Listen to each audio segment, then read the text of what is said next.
Sir కొంచెం ముందుకు రండి.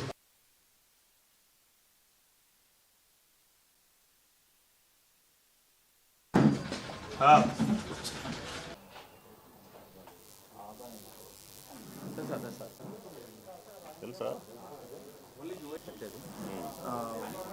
రెండు పెళ్ళి అయితే రెండు పెళ్ళి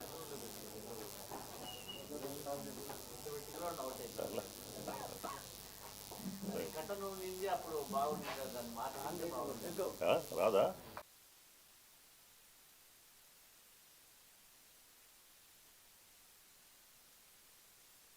నువ్వు ఆలోచించు, నీ గురించి నువ్వు తీసుకో, నీ పెట్టు.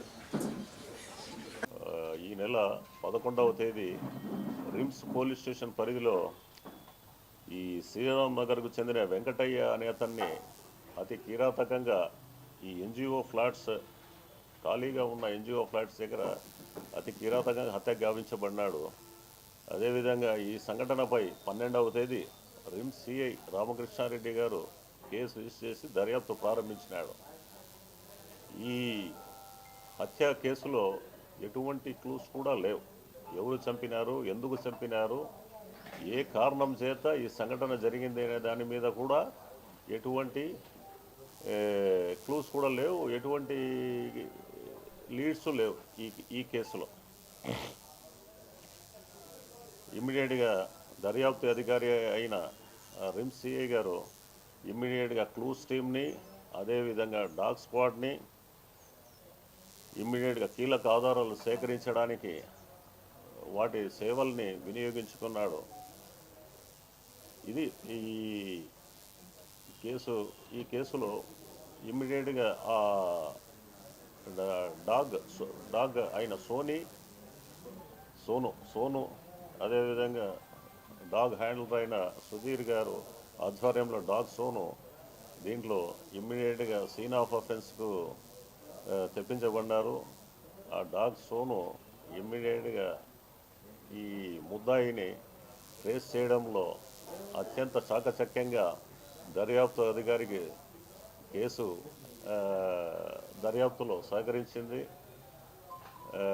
ఇమ్మీడియట్గా దాని లీడ్స్ మేరకు సిఐ గారైన రామకృష్ణారెడ్డి గారు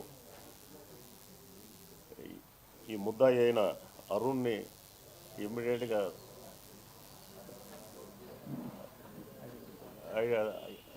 గుర్తించి అతన్ని ఇంట్రాగేషన్ చేసి కేసుని డిటెక్ట్ చేశారు. ఇది దీని బ్యాక్గ్రౌండ్. Thank you.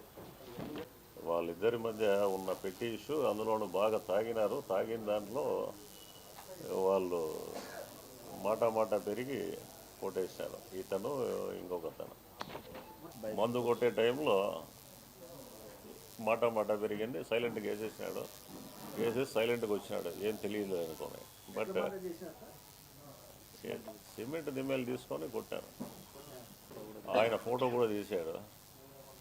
తర్వాత ఆయన కేసులో ఈయన ఏం చేశాడంటే ఈ ఆనవాళ్ళని చరిపేసే క్రమంలో ఈయన గుడ్డల్ని వీటన్నిటిని కూడా ఈయన తగలబెట్టేసినాడు. ఏ ఆనవాళ్ళు దొరకకూడదు, ఏ క్లూ దొరకకూడదు పోలీసు వాళ్ళకని. బట్ ఈ డాగ్ సోను ఇమ్మీడియట్గా ఆ సీన్ ఆఫ్ అఫెన్స్ విజిట్ చేసింది. ఆ సెంట్ స్మెల్ ఆధారంగా ముద్దాయిని కూడా దర్యాప్తు అధికారి గుర్తించడంలో సహకరించింది. ఇద్దరు. ప్రతి ఒక్కరూ తప్పనిసరిగా యూట్యూబ్లోకి వెళ్ళి కడప వార్తను లైక్ చేయండి, సబ్స్క్రైబ్ చేయండి. ఇట్లు మీ జి రమణయ్య, ఎడిటర్, కడప వార్త.